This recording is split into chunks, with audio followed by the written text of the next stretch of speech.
Wheat harvest is underway on the Palouse and the dry lands to the west of Spokane, and it's not looking good.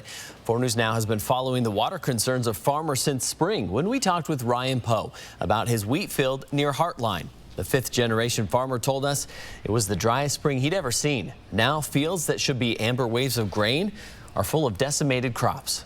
With 4 News Now continuing coverage of the drought, Elenee Dow has been following this story. Elenee, it's not just dry land farmers are having a tough time with. No, it is not. And then Lincoln County is the state's 2nd largest wheat producer, and even the irrigated crops there are dismal.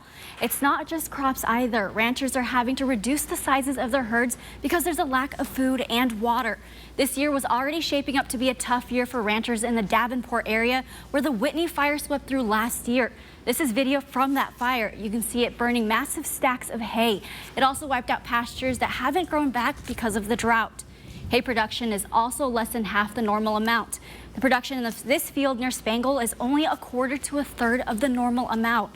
It's like that across eastern Washington. Even irrigated alfalfa hasn't grown to normal height.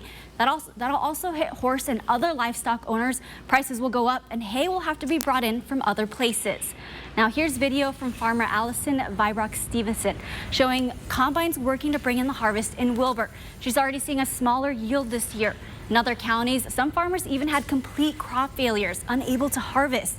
That's where crop insurance comes in, but it still only covers 80 to 85%. Farmers cannot control the weather. And so this is something that they can fall back on, especially in a situation like drought, as we're seeing this year. It's kind of one of those years where it definitely just kind of feels like what's next, you know. With the emergency declaration today, farmers could get help with some funds, but that still doesn't bring more rain to them.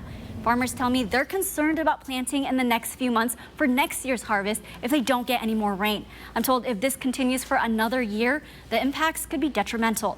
In studio tonight, Elenee Dow, 4 News Now.